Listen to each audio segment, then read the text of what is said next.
Ya, assalamualaikum warahmatullahi wabarakatuh. Perkenalkan, nama saya Muhammad Chandra Indiansyah, NIM 195-10113. Di sini saya akan mempresentasikan tugas ujian akhir semester mata kuliah manajemen pemasaran 1 yang diampu oleh Ibu Amelinda Vania MM. Nah, langsung saja,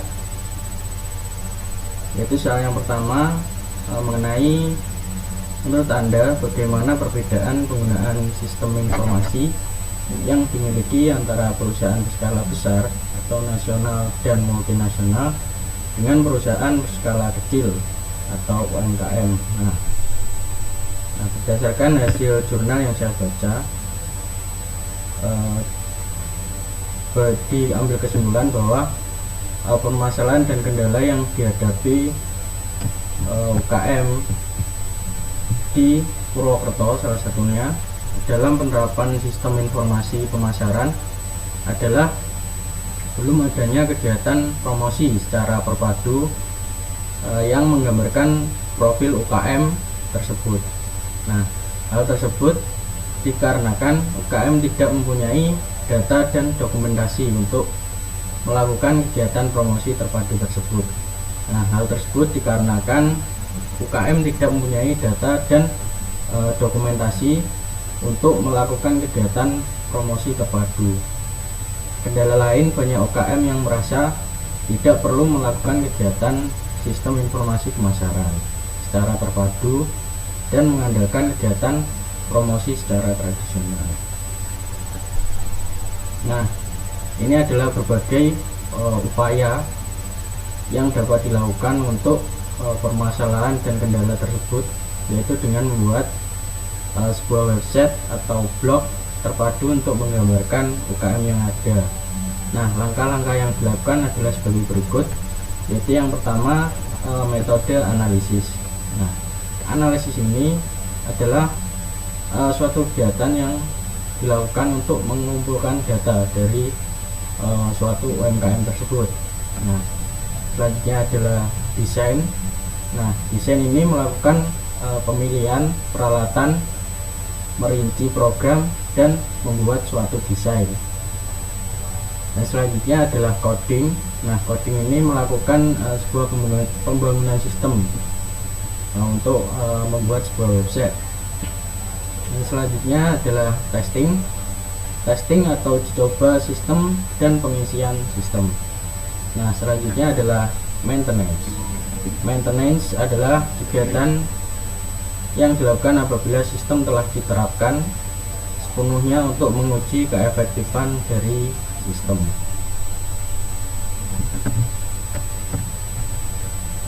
Nah, selanjutnya adalah saya mengambil contoh kasus dari tokopedia.com yang mana sistem informasinya sebagai berikut. Yang pertama adalah dari urutan yang paling bawah, yaitu transaction process system. Nah, transaction process system ini adalah sistem informasi yang mengatur segala bentuk proses transaksi antara pemilik perusahaan dengan target konsumen. Biasanya dalam sebuah perusahaan digunakan customer support atau kasir atau juga karyawan yang bekerja di suatu perusahaan tersebut. Nah, di tokopedia.com ini transaction process terdapat pada aplikasi dari Tokopedia Apps yang berinteraksi langsung dengan penggunanya dengan beberapa fitur-fitur yang ditawarkan untuk dibuat transaksinya. Nah, sementara sistem dari transaction process dihandle oleh seorang customer service yang bertugas menangani masalah dari customer dan merupakan pihak yang berinteraksi langsung dengan customer. Nah, selanjutnya sedikit di atasnya dari transaction processing system tadi, itu ada manajemen information system. Nah, manajemen information system ini adalah sistem informasi yang menyediakan atau memberikan laporan secara detail kepada pihak manajemen. Nah, laporan ini berguna untuk efisiensi dalam transaction proses sistem yang tadi. Nah, di Tokopedia ini manajemen information system terdapat pada laporan dari data customer service pada atasan bidang atau supervisor. Nah, laporan yang dikeluarkan ini dapat berupa statistik dan data pemesanan selama kurun waktu tertentu atau kinerja atau review dari karyawan-karyawan yang ada. Nah, selanjutnya ada decision support system.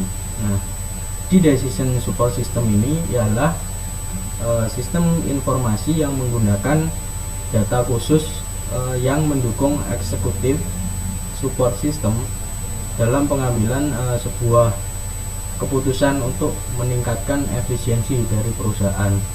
Nah, decision support ini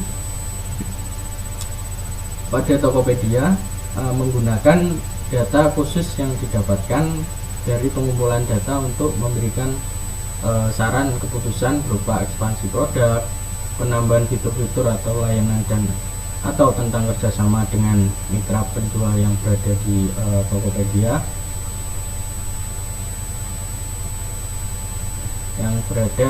Tokopedia tersebut ya. Nah, selanjutnya tingkatan yang paling atas yaitu Executive Information System. Nah, itu tingkatan tertinggi dari suatu sistem informasi suatu perusahaan yang berperan pada pembuatan kebijakan baru, mengesahkan kebijakan baru, serta mengeksekusi kebijakan tersebut. Nah, di Tokopedia ini komisaris utama merupakan bagian dari Executive Information System sesuai tugasnya sebagai pembuat kebijakan dan pendorong terlaksananya implementasi Good Corporate Governance. Nah, jadi dari dua contoh kasus tadi, yaitu berupa UMKM dan perusahaan multinasional atau nasional ya, bisa disimpulkan bahwa sistem informasi yang dimiliki oleh keduanya, yaitu Tokopedia dan kebanyakan UMKM di Purwokerto tadi, itu sangat berbeda karena mereka memiliki sistem informasi yang orientasinya juga berbeda. Di Tokopedia itu lebih menekankan segala bentuk proses transaksi dan pengolahan data secara terperinci dari setiap tingkatan jabatan, sehingga para pengambil keputusan dapat mengambil keputusan secara matang berdasarkan data yang telah ada. Nah, sedangkan di kebanyakan UMKM tadi itu menggunakan sistem informasi untuk melakukan kegiatan pemasaran minimal agar produk mereka dapat dikenal terlebih dahulu oleh masyarakat luas melalui pembuatan website tersebut. Nah, jadi itu pembahasan mengenai pertanyaan yang pertama. Selanjutnya kita berlanjut ke pertanyaan yang kedua, yaitu bagaimana cara saya mengidentifikasi pesaing usaha saya berdasarkan lingkungan pemasaran dan persaingan pasar pada pasar online atau marketplace dan pasar offline atau pasar konvensional. Nah, saya mengambil poin di subbab identifikasi pesaing. Nah, di identifikasi pesaing ini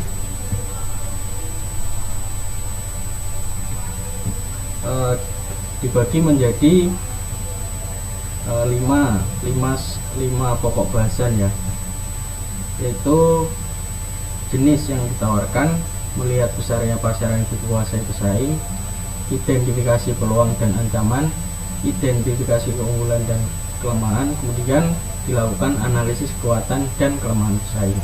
Nah, identifikasi pesaing ini adalah untuk mengetahui jumlah dan jenis pesaing serta kekuatan dan kelemahan yang mereka miliki.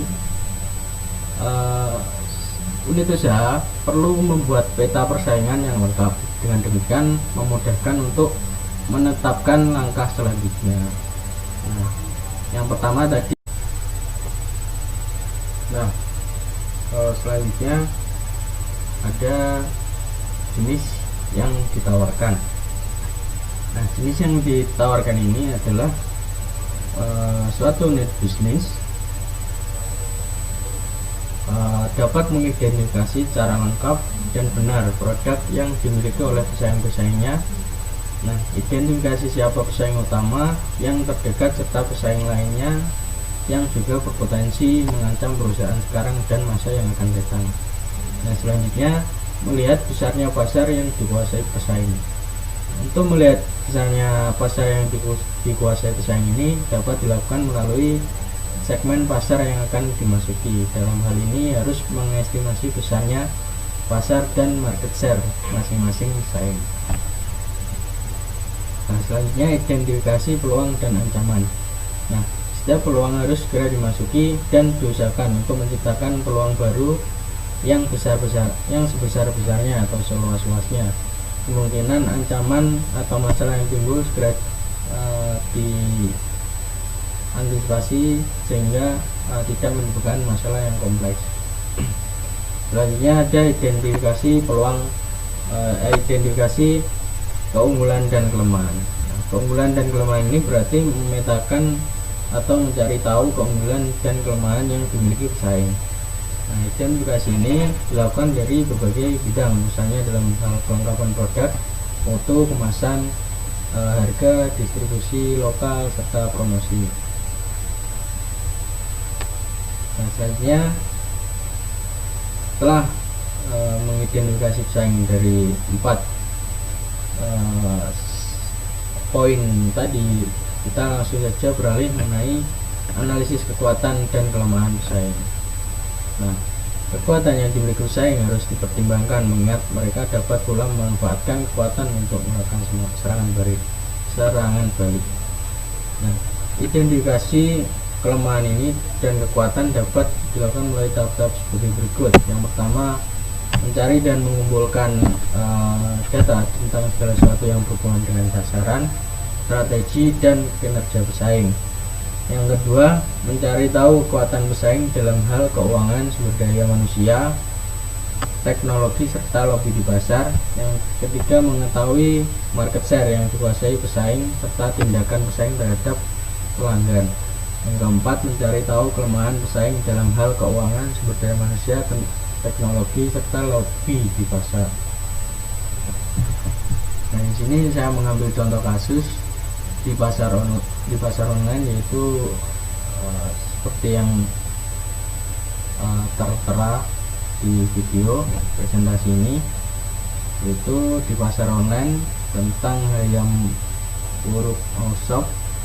Nah, identifikasi pesaingnya itu sebagai berikut, yaitu saya mengidentifikasi jenis produk, market share, peluang dan ancaman, serta keunggulan dan kelemahan dari ayam uruk shop ini yang saya ambil dari usaha kakak saya. Nah, diberatkan saya sebagai pesaing, sebagai pesaing yang mengidentifikasi pesaing lainnya. Nah, dan contoh kasus yang kedua mengenai pasar offline. Nah, pasar offline ini saya mengambil toko mandiri yang juga mengibaratkan sebagai pesaing saya. Dan sama juga saya identifikasi tentang jenis produk, market share, peluang dan ancaman, keunggulan dan kelemahan yang dimiliki toko ini.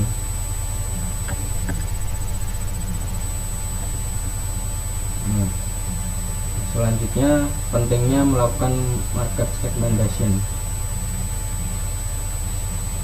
Nah, market segmentation ini sebelum saya menjelaskan mengenai pentingnya melakukan market segmentation, sebelum mengetahui itu ada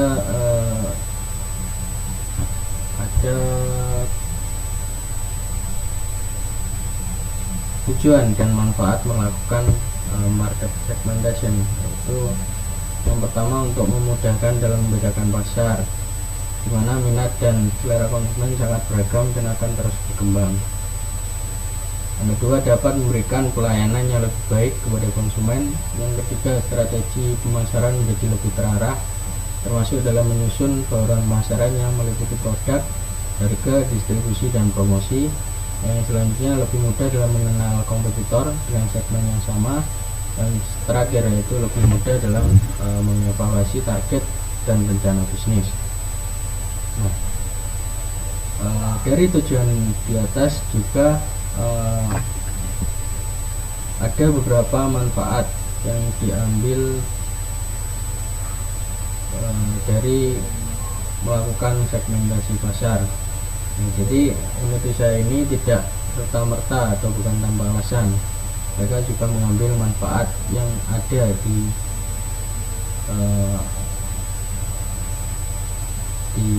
analisis market segmentation ini. Nah, itu manfaatnya ada. Yang pertama, dapat memiliki dan menerapkan ide pemasaran yang lebih terarah, akan lebih terbantu dalam hal pengaturan produk menjadi baik. Untuk mengetahui dan membandingkan peluang pasar baru, dapat menyusun dan menggunakan budget yang ada secara efektif dan efisien, dan akan lebih terbantu dalam menciptakan daya tarik di bidang pemasaran. Yang terakhir, akan berada pada situasi yang lebih menguntungkan di pasar.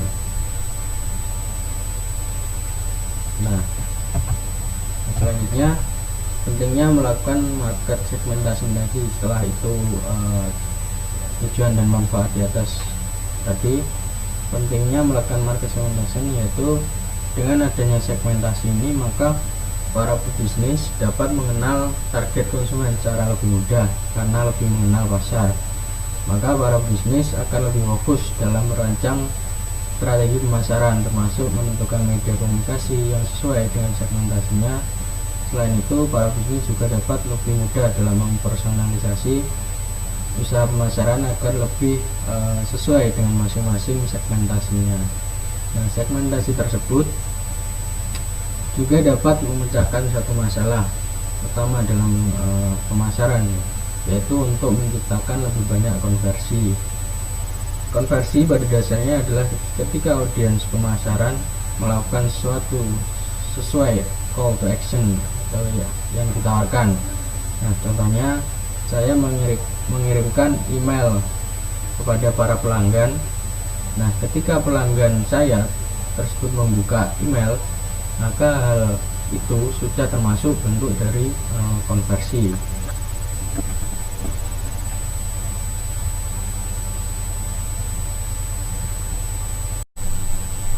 Oke, jadi selanjutnya adalah soal nomor 4. Itu di sini ada studi kasus, yaitu Bayu Prakoso ingin membuat sebuah kedai rumah makan, yaitu dengan menu ayam bakar dengan varian-varian sebagai berikut. Nah, pertanyaannya,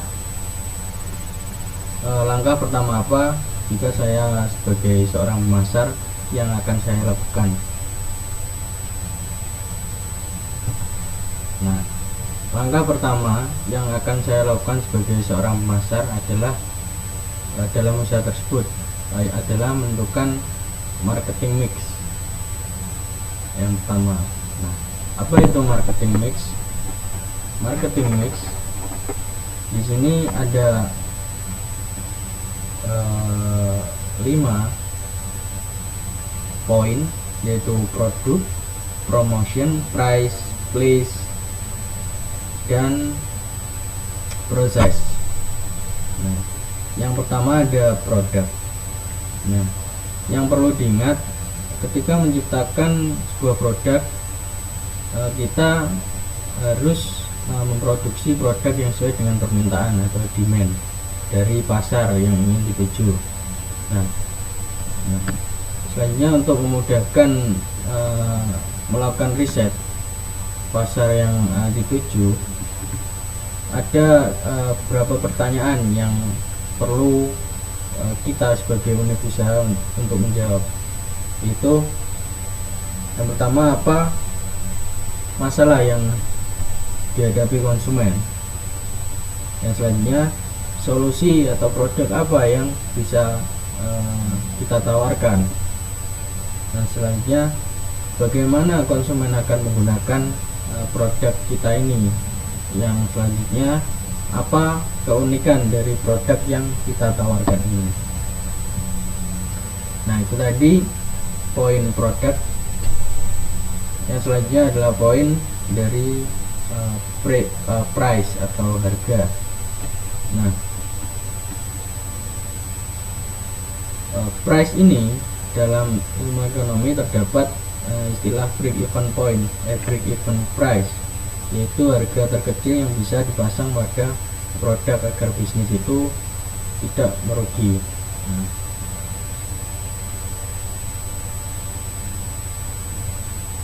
price ini adalah harga sejumlah uang yang dikeluarkan konsumen untuk menggunakan produk yang kita luncurkan, produk yang kita jual. Nah, harga yang terlalu tinggi, terlalu rendah bisa membahayakan keberlangsungan bisnis.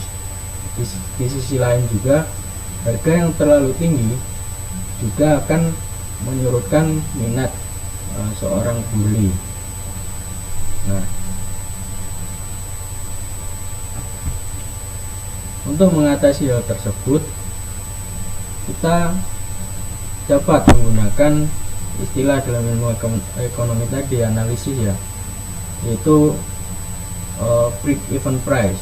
Nah, break even price ini rumusnya yaitu total fixed cost atau production volume plus variable cost per unit sama dengan break even price. Nah, berikut penjelasannya.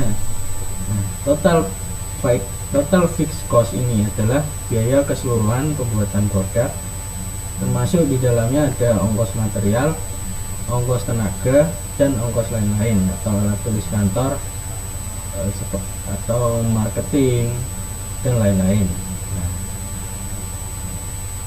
Nah, selanjutnya ada production volume. Nah, production volume ini adalah jumlah keseluruhan produk yang dibuat. Nah, yang terakhir ada variable cost per unit. Nah, variable cost per unit ini adalah biaya pembuatan satu buah produk. Nah, itu tadi poin-poin dari price. Selanjutnya adalah poin dari place atau tempat. Kini tempat tidak terbatas hanya pada lokasi fisik. Nah, kita pun perlu mempertimbangkan internet sebagai tempat kita berjualan.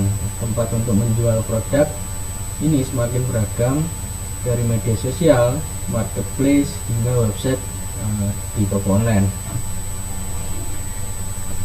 Nah, selanjutnya ada promotion.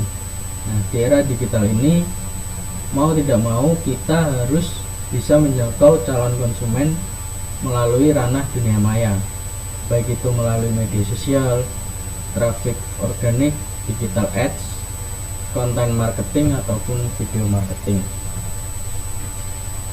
Nah, selanjutnya ada people. Nah, people ini adalah orang yang menjalankan suatu unit bisnis.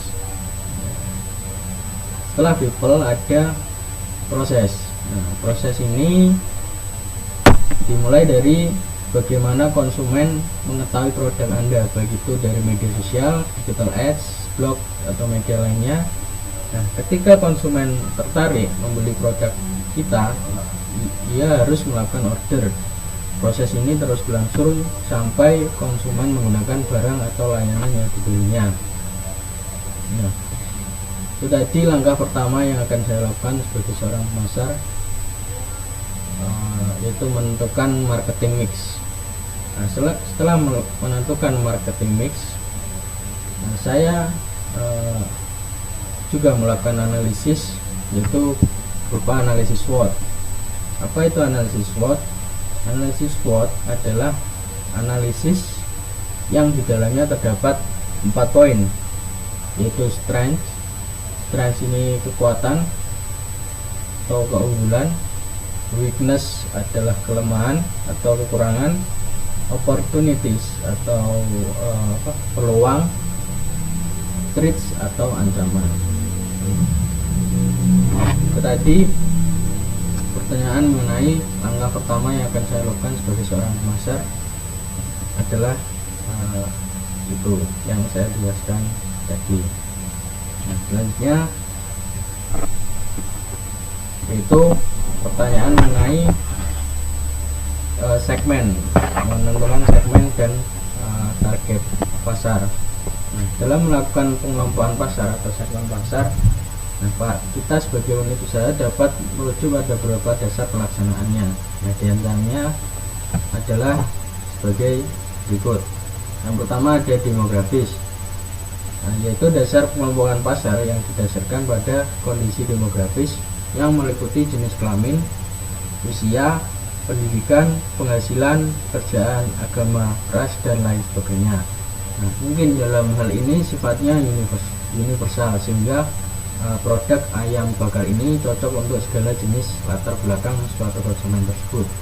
Nah, selanjutnya ada geografis, yaitu dasar pengelompokan pasar yang didasarkan aspek geografis yang meliputi lokasi atau daerah, wilayah, iklim, kepadatan penduduk, dan lain sebagainya. Nah, selanjutnya adalah psikografis. Psikografis yaitu dasar pengelompokan pasar yang didasarkan pada ciri-ciri kepribadian yang meliputi kepribadian, kelas sosial, dan gaya hidup. Nah, dan yang terakhir yaitu saran saya untuk usaha yang dijalankan oleh Bayu ini, yaitu saran saya lebih menekankan ke aspek pemasaran. Nah, mengingat sekarang kan sudah banyak kedai ayam bakar yang serupa, dan kalau dari soal rasa sendiri, nah ayam bakar itu kemungkinan akan sama. Itu tergantung kepada preferensi dari pelanggan masing-masing atau kesukaan dari pelanggan masing-masing. Nah, oleh karena itu usaha kedai ayam bakar ini perlu untuk beda dari yang lain, mungkin dengan packaging yang menarik atau servis yang nyaman atau varian yang baru, mungkin berupa sambal yang beda dengan pesaing lainnya. Nah, itu dapat membuat pelanggan tertarik karena beda dengan yang lainnya. Jadi begitu. Nah, jadi sekian presentasi yang dapat saya sampaikan. Presentasi ini saya tujukan untuk memenuhi tugas mata kuliah, tugas ujian akhir semester mata kuliah manajemen pemasaran 1. Mungkin itu saja yang dapat saya sampaikan, kurang lebihnya saya mohon maaf. Akhirul kalam, wassalamualaikum warahmatullahi wabarakatuh.